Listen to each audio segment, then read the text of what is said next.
A little over 2 years ago, Tesla launched the Model Y. I was incredibly excited about this car, and after ordering one a few months prior, I was able to take delivery on March 30th of 2020.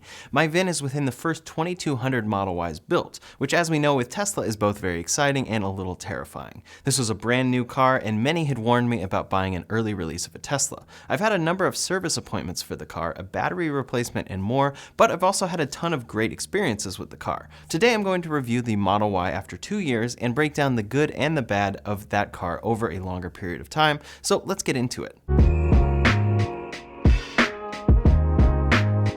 Since I purchased the 2020 Model Y, the price of that car has skyrocketed, and so has the demand and popularity of it. Currently, the long-range Model Y, which is what I have, starts at $62,990. It comes with a few very small upgrades over the Model Y I purchased, but overall it's the same car. For availability though, the Model Y with stock wheels currently says it will deliver sometime in early 2023, which can mean at least, if not more than a year wait for this car. At such a large price tag and such a long wait, many wonder why people would want to buy this car. Many have heard that Teslas have cheap build quality, terrible customer service, and they don't get as much range as they quote. Also, where do you even charge this thing? Here is my experience over 2 years with this car. I'm going to break it down into 10 parts. First up is number 1, the driving experience. Driving the Model Y is fantastic. It's the best car I've driven in its size, and the fact that it's electric just makes it even better. You sit high like most crossover SUVs, and it gives you a great view of the road. It's also incredibly quick and fast with a 0 to 60 in 4.8 seconds on the model I have. The performance model takes that down to 3.5 seconds, which is even more impressive, but I've found the 0 to 60 on the long range to be plenty for actual use. It helps out merging on freeways or doing any sort of aggressive moves you may need to perform on the freeway or elsewhere. The fact that it has instant torque also makes the speed immediately available and incredibly smooth. There's no jerky motion when accelerating unless you deliberately step on the accelerator trying to launch. Accelerating is incredibly smooth and you just glide, accelerating up to the speed you need or want. You also have all-wheel drive, which helps with the power, but helps in many other situations as well when you need reliable power from all wheels. On top of the speed is just how easy the Model Y is to control. It includes regenerative braking, which is becoming much more common on electric and hybrid vehicles, but their implementation makes one-pedal driving a reality most of the time when driving. When you let off the accelerator, the car begins braking. For first-time EV drivers, this can be shocking, resulting in a very jerky ride from a driver who is used to coasting and then applying the brakes, but after you get used to it in a day or so, it's just way better. You just finesse the accelerator, pushing it down to speed up and letting it off slowly to slow down.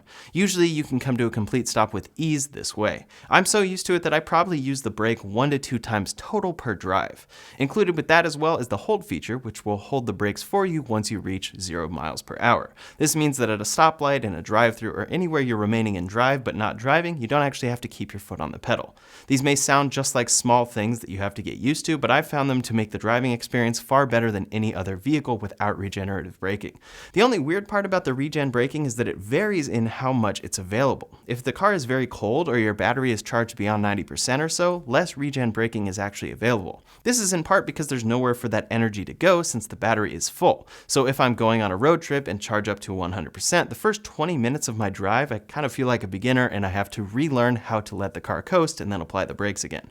It comes with the territory of an EV and it's something you rarely experience since you charge the Model Y to 80 or 90% each day for best practice, but I wish that full regen braking was available at any temperature or charge level. As I mentioned, it's a rare occurrence though, since charging to 80 or 90% is the norm, so overall driving the Model Y is fantastic. On to number 2, which directly relates to driving, and that's autopilot.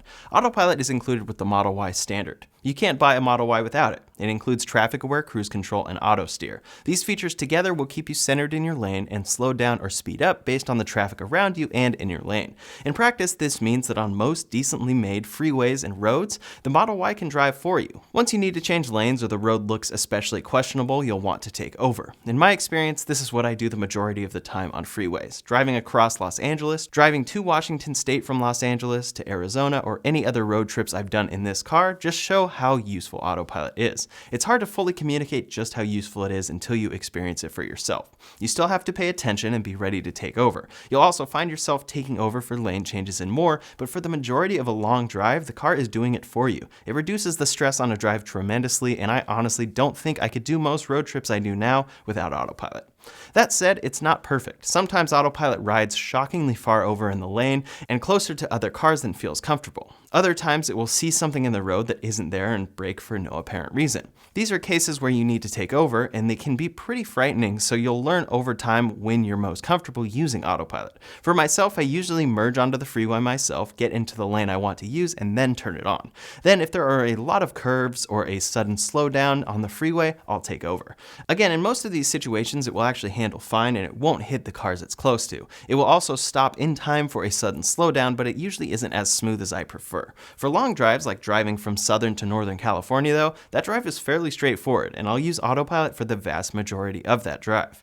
What you may be wondering about here is the full self-driving package that Tesla sells on top of autopilot. I actually have this package on this Model Y, and in practice, the only feature I actually use is auto lane change. For me, the rest of the features are fun to play with, but not at a functionality yet that makes them practical. Tesla has also been promising that auto steer on city streets is coming soon, since I ordered this Model Y in October of 2019, so I'm definitely not counting on that functionality coming in any timely manner. At $12,000, I wouldn't recommend this package to anybody until Tesla adds more functionality to it. If you're curious though, just know that you can add this package after delivery within the Tesla app, and it's a software update that pushes to your car with no additional hardware install. You can also subscribe to FSD for $199 per month from the app.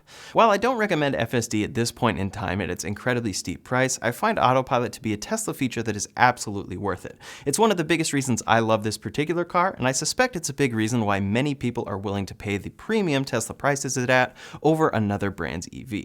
For number 3, let's talk about ride quality. Far and above my biggest complaint about the Model Y is the ride quality. It's a very stiff and bumpy ride. There's no way around it. I have test drove newer Model Ys and found that Tesla has improved this, but it's still bumpier than you'd expect for a car in its price range. This led me to do 2 separate upgrades for my personal car. First, I tried the Unplugged Performance Luxury Coilover Suspension. Overall, this has led to a small improvement. Then I switched from the 20-inch wheels to the 19-inch wheels by swapping with another owner. This made the biggest difference for me and made my Model Y feel the smoothest I had felt, but still it's pretty bumpy. On the freeway with any very large bumps, you definitely feel it. Going over rough terrain will also have you bumping around quite a bit. It's actually the bumpiest and stiffest of all of Tesla's cars. The Model 3, S, and X all ride much smoother than this car. I'd love for Tesla to improve this or realize that many customers want comfort, not a stiff sports suspension on their Model Y. Now number 4 is storage. The Model Y is a crossover SUV. It feels small but large at the same time. I have found it to be incredibly versatile for storage. The Model Y has a ton of cargo space. There is a large trunk, a very large understorage compartment under that, 2 sizable side cubbies that could each fit about a basketball size of cargo, and a second smaller understorage compartment. Then there's the front trunk and additional storage underneath the front seats that you can utilize if you so choose. The rear seats can fold flat for a pass-through, and as a drummer, I use this feature multiple times a week. I've fit a lot of stuff in here, and you'll quickly find that the Model Y has a lot more storage than the average vehicle its size because it's electric. That understorage is much larger than people realize until they actually utilize it. My only complaint here comes with the sloped roof. The Model Y's roof slopes quite a bit in the back, and that limits the height of cargo that you can put into the trunk area with seats folded down. I've had a couple of times where I tried to fit something very large and it would have fit inside the car in the middle, tall part of the roof, but I couldn't get it into there due to the sloped back. Aside from that though, storage is great in this car. It feels like a larger Model 3 and has a similar width, making it easy to get around in, but it can fit so much more. I've experienced all 4 of Tesla's vehicles quite a bit, and due to the storage in the Model Y and its size, it's my personal favorite. It's the car I like using the most day to day.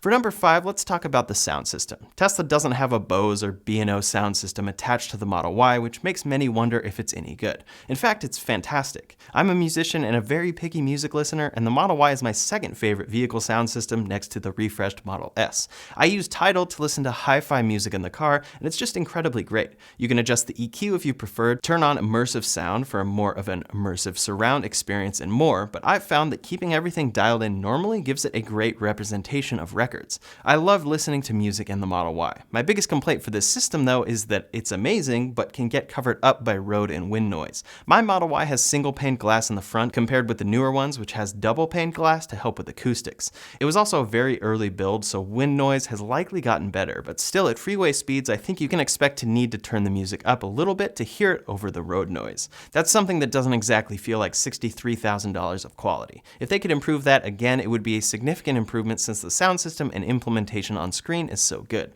On screen in the Model Y, you can choose from a few different audio sources built in or use Bluetooth. Bluetooth automatically connects whenever you get into the car and makes that very easy. The only complaint I have here is that if I'm parked and watching something on my phone, the audio to the car is significantly delayed, far more than most Bluetooth devices. For audio though, and listening while driving, of course you never notice this delay. I used Spotify for a while in the Model Y and loved it because the app is built into the screen. You can log in, have all your recently played music, playlists, and everything there. However, I found Spotify to be quite buggy. Sometimes I'd have to load up the streaming app from Slacker, go back into Spotify, and troubleshoot more before I could just play a song. Then if I lost LTE connection, of course the music simply stopped. This was part of why I switched to Tidal and haven't looked back. Tidal is now built in on screen, includes most of what Spotify includes, but since they focus on hi-fi sound, you can actually download albums offline to the car directly.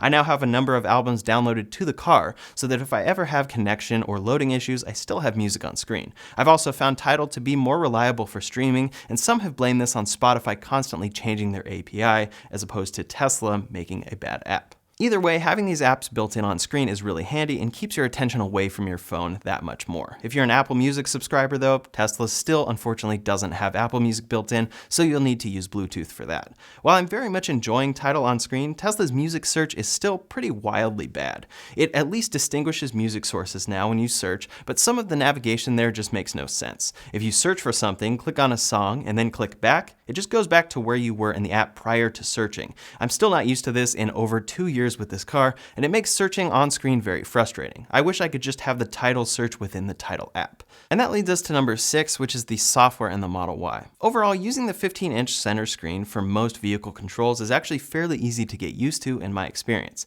Tesla revamped the Model Y's operating system in December, and while many have complained about it, I've actually enjoyed most of the change. It brought new things like the blind spot camera popping up on turn signal, which the car didn't have before, auto heated seats, a customizable dock, and more. They are just now expanding the dock options as well for customers who want heated seats, defrosters, or other climate controls accessible immediately in the dock instead of within the climate menu. The software overall makes sense everywhere it needs to, and while there are some quirks about it, the majority of the frustrating ones actually come with music, as I already mentioned. Everything works great and hardly anything lags. Also, I mentioned features being added to the Model Y since I got it, and that's because Tesla pushes free over-the-air software updates to all customers. So my 2020 Model Y has the same exact features as a brand new one, minus a couple very small things. It's one reason why a used Tesla can be a great option, because your car always gets the latest features throughout ownership. That leads us to number 7 though, which is the Tesla app. The Tesla app is a huge feature of the Model Y. Tesla has also continuously updated the Tesla app since I purchased my Model Y,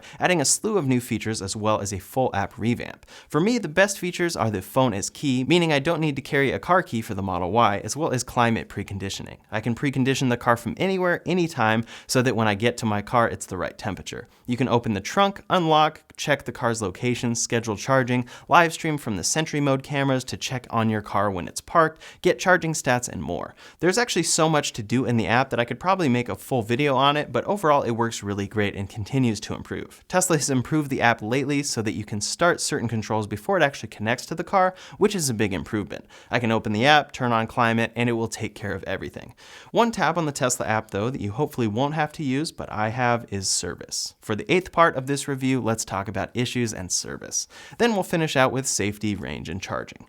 I've had a number of service appointments for my Model Y over the course of ownership. Initially, I had a couple service appointments to fix things like rattles and squeaks in the car. These have improved on build quality overall, but still can come with the car. I think I got an especially bad one since it was within the first 2200 built, and it was built right before Tesla's factory had to shut down. Most things were fixed, but I did have issues where it thought the front trunk was open and would force me out of autopilot. That took 2 appointments to fix, which was extremely frustrating and luckily isn't an issue on cars anymore. For initial production issues, I found that I pretty much count on at least one Tesla service appointment to get things fixed now. It's frustrating and shouldn't exist, but still is a worthwhile trade-off for all the good stuff I get with this car that I can't get elsewhere. Still though, this $63,000 car shouldn't come with issues that need fixing. Currently, I have a squeak tweaking issue that pops up every once in a while, but I haven't been able to diagnose whether it's an issue with Tesla's parts or the third-party unplugged performance suspension I installed. The most recent service appointment happened on April 12th.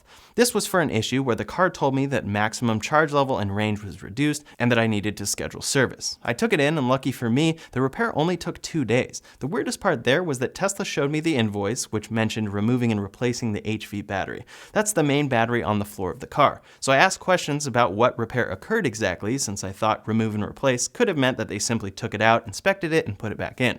The repair was also so painless. I figured it couldn't be the entire battery. The person at service was actually unable to tell me what the repair was, but said she'd have my advisor reach out. Of course, that advisor never called, and it wasn't until I was looking on Twitter that I found out I got a new battery. Other people with the same issue got a full battery replacement, and after thoroughly reading my invoice, I realized I got the same repair. So my Model Y, after about 25 months, needed a full battery replacement due to an issue with the battery. I looked around forums, and while there are definitely posts about this issue, it doesn't seem to be that common. Luckily for me, it was within warranty, so I got a brand new battery pack for free. Again, from what I can tell, it isn't a common issue, but if I was out of warranty, it would be a terrible and costly repair to need on this car. At this point, I'm just a little bit convinced my particular Model Y is cursed. I rented it out on Turo and it got rear-ended. Then I got rear-ended a few months after that in the car. Each of these accidents were very pricey repairs, completely covered by the insurance of the at-fault drivers, but with all the issues, 2 accidents, and now a full battery replacement, this particular car definitely isn't lucky. Still though, it's great to use and everything has been fixed under warranty. If my experience was the norm though, I'd be much more concerned, but it's not. It seems to be an anomaly. In those accidents that happened though, the car kept everyone safe, which brings us to number 9, safety. The Model Y has 5 stars in every category from NHTSA and received the IIHS Top Safety Pick Plus Award. When it gets in an accident, it's incredibly safe, and it includes various crash prevention technologies. These are included with autopilot and include emergency braking, forward collision warning, blind spot collision warning, lane departure avoidance, and more. The Model Y is one of the safest cars you can buy, and it definitely kept me safe when I got rear-ended on the freeway a few months back.